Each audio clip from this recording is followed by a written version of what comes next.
dear beloved, Boss Mike Cervera.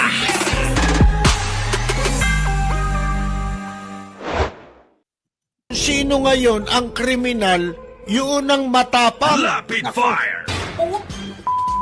Na ninyong lahat. Martin Romualdez, Lisa Marcos, Bongbong Marcos. Ayan.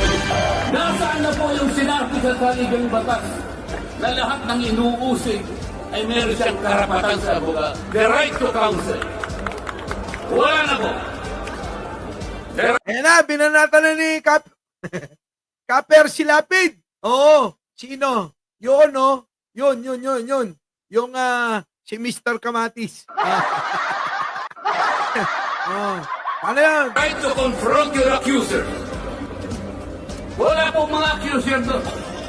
Ang ginagamit ko ay mga sinumpang salaysay, hindi man lang in-authenticate, ipinalagay na totoo lahat ang nakasaad ng mga aligato. Anong gagawin ng isang tao sa harap ng ganito na walang rule of law at walang due process? Ito po ang pinag-umpisahan ng kabuluhan at pagkakahatian. Kita nyo, tinuro pa talaga. Ito daw ang pinag-umpisyahan ng pagkakababahagi kaguluhan. Parang mali naman yata talaga. Talagang binabaliktad ni Marcoleta. Ganun na ba talaga? Babaliktarin nila para maging mabuti ang tingin nila sa sarili nila at maging mabuti rin ang tingin ng taong bayan sa mga dahil sa mga sinasabi nila. Kot-kot yung mata. Isa pa nga pala sa pinagtataka ko, ilang matagal-tagal na rin ito, hindi ko na babanggit eh. Bakit si Marcoleta, nakaupo na naman sa Kongreso? Ito, tinatanong ko hindi ba si Marcoleta nag-file ng Certificate of Candidacy Oo nga. para tumakbong senador? Opo. Di ba? Tama. Pagkatapos, sa kasagsagan ng kampanya, dahil talo, Oh. mga kaibigan, Hindi naman natalo. Hindi umangat, laging kulelat. Kaya noong, biro nyo ganito. Si Marcoleta, abay, nominee sa party list niya. Tapos tumatakbo siya bilang senador pa. Nung panahon na tumatakbo siya, kapit siya kay Sara, kapit siya kay BBM. Nako. Nung hindi madala, dahil nga mabigat siya, walang appeal sa masa, sumurrender. Oo, si Marcoleta. Tinuin ninyo pag-surrender niya, meron pa ring binalikan para maging congressman siya. Ganon ang ibig sabihin. Tuloy. tatalo, nag-withdraw. Pero, hindi. Pagkatapos, sa kasagsagan ng kampanya, dahil talo, mga kaibigan, matatalo, nag-withdraw. Pero, walang nagsasabi na siya ay membro pa rin pala o nominee pa rin ng party list. Mga kaibigan. Kaya, nung nakalusot yung party list nila o inilusot yung party list nila, congressman pa rin siya. Dati sinasabi ko yan may mga kumakandidato na nominee pa rin ng mga party list. Para na sa ganon, pag hindi sila nakalusot sa ibang pwesto, magiging congressman pa rin sila. Yun. Tingnan ninyo, no, kung gaano kasalaula. Sa laula pala talaga No? Napakasalaula ng ganyang mga politiko. Sabi ni Kapersi. Sabi ni Kapersi, tuloy. Yan, hindi ba kayo nagtaka ron? Oo. Sipin ninyo kung mandidato, senador yan. Tapos na ang filing. Sige, banatan mo. Banatan mo yan. Maraming naiinis ngayon diyang Pilipino eh. Kahit nga yung mga kilala kong iglesia, gigil dyan eh. Oo. Gusto nga sabulutan yan eh. Ewan ko lang. Ang gagawin nila. Tuloy. Ng mga kakandidato, pati sa party list. Hindi ho ba? Kaya nga yung balota, di ba? Ang unang inilalabas na balota, yung national. Correct. O ang unang listahan Tama. ng official candidates Opo. na ilalagay sa balota, Siya nga po. national. Opo. Kasama doon agad ang party list Tama. sa mga senador. Opo. Nandoon na ang party list sa mga balota, Oo nga. mga kaibigan, na iimprenta. Tsaka po. Una sila eh. Tama. Lalo na sa overseas voting, di ba? Absentee Correct. voting. Kasi doon walang lokal na kasamang kandidato na iboboto mo. Tama. Katulad ng yung congressman sa direct voting, yung regular congressman local yan, pumapatak eh. Di ba? Sa local, kasama ng mga mayor, governor, mga ganon, di ba? Konsuhol. Tuloy. Yan, wala yan sa unang mga inimprentang balota Kaya nga. na ipinapadala sa abroad Oh. para sa overseas absentee voting Oh. ng mga Pilipino. Isipin mo yan. Nag-file ito ng candidacy nung siya ay mag-withdraw for senator, tapos na ang filing Oh. ng party list. Meaning to say, tumatakbo siyang senador, Oh. pero kandidato pa rin siya bilang nominee ng party list nila. Nako! Ganon pala yun! Kung sa ganon, ibig sabihin ni Kapersi hindi rin naman pala malinis to si Marcoleta. Ganon ba yun?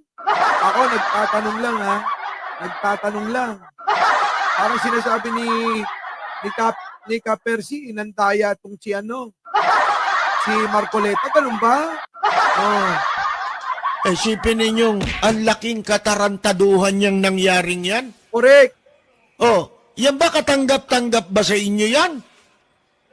Ano sasabihin mo? Katanggap-tanggap pa sa inyo yan. Sabi ni Kapersi. Ako, nag-aalala kay Kapersi, Argo, bingot. Baka mamaya wag naman sana. Baka mamaya mabeng-beng ulito. Oo. Sige tuloy. Ngayon dyan na George Garcia, hindi ba? Ng UNTV. Naku. Dating daan pala ito, si George Garcia. Naku. George Garcia. Ito yata yung bagong commissioner dyan eh. Hoy, George Garcia, magpaliwanag ka. Kapersi Lapid, bumabanat. Lapid Fire.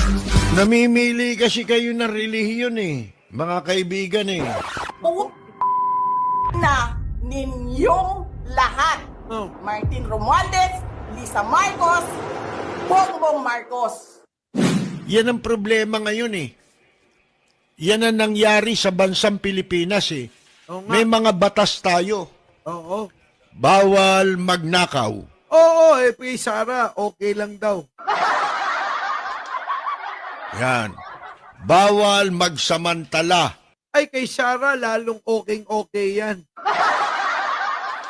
Bawal gamitin ang iyong posisyon para sa sarili mong interes. Naku, si Sara yan. Dahil a public office is a public trust. Naku, pinakyaw na ni Sara. Ang accountability mo, ang pananagutan mo ay sa taong bayan. Oh. Kapag ikaw ay nasa gobyerno. Correct. Yung iba ayaw managot si Sara eh. Tama ba namang ayaw panagutin si Sara? Ha? Olive Macapagal, Giorgio Chavez? Ha? Bev Kenshi? Oh. Yung iba ayaw panagutin si Sara. Pambansang nanay. Ralis Carlinga, Miss Ang. Ewan ko ba bakit ayaw nila? Baka naman taga doon si Eddie.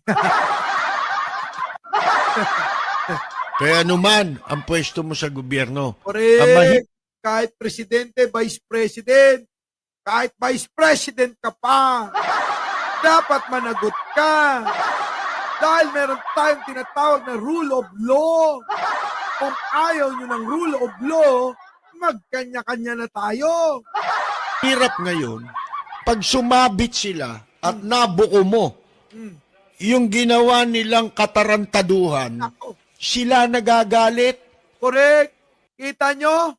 Nabuko si Sara, siya pagalit. Di naman tama yun. Ang problema, nabuko na siya, kinakampihan pa ng iba. Saklap! Kinakampihan pa ng iba. Nabuko na. Diba? Oh, bato-bato sa langit. Ang tamaan, oo, hindi makakapunta sa langit. Kung sino ngayon ang kriminal, yun ang matapang. Correct! Paano ba namang hindi tatapang? Merong mga backup. Pinabackupan ng iba dyan. Oo. Oh, kita nyo? Kaya lalong tumatapang eh. Pinabackupan nyo eh. Kaya yan, di ba? Ha? Mga kaibigan, Opo. kung sino yung gumagawa ng paglabag sa batas, Correct. yun ang nagagalit. Yun, pag sila, Hindi lang yun. Hindi lang siya yung nagagalit. Siya pang kinakampihan. Diba? Piruin nyo, yun na yung gumawa ng masama. Yun na nga nagnakaw. Yun na nga yung hindi makapagpaliwanag kung saan niya dinala yung pera ng bayan. Siya pang kinakampihan. Pero sabi ni Kapersi, siya pang galit. Oo, siya pa yung nagmumura ng husto eh. ay nabuko. Kaya sila nagalit sa media sapagkat ayaw nilang mabuko. Yung, Di ba? kaya ka sila nagagalit sa atin mga kababayan eh. Kasi ayaw nilang mabokya. Ay nabokelya mga kababayan. Nako.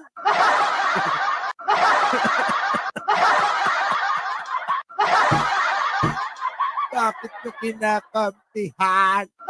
Hello.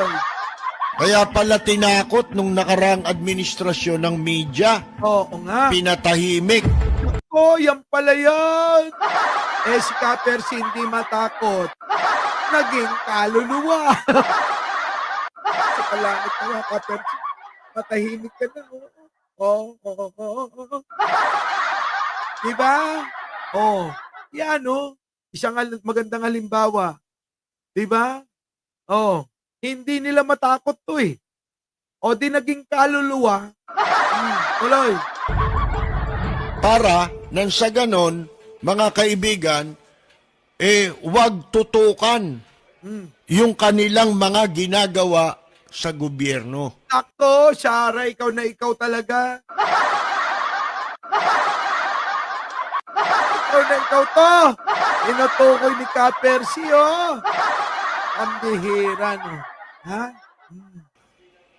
Hindi ho ba, Tama. mga kaibigan? Alam ninyo, yan ang masakit na katotohanan ngayon. Apo. Kung sino yung mga gumagawa ng masama, Opo. sila pa may tapang. Tama po, siya nga po.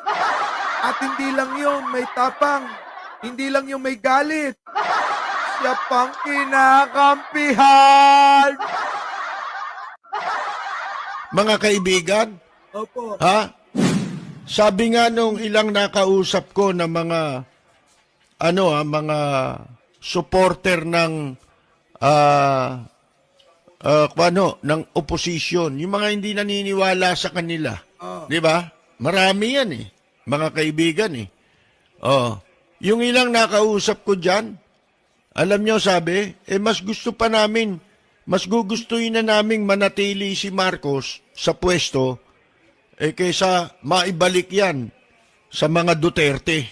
Ito po, si Na sinasabi ko! Sapul na sapul! Mas okay na si Pangulo kaysa mabalik pa sa idol ni Argo. Diba, mga kababayan? Yan na nga po eh. Tama ang tinuran ni Ka-Percy. Lahat sapul kay Duterte. O, diba? Our beloved Boss Mike Cervera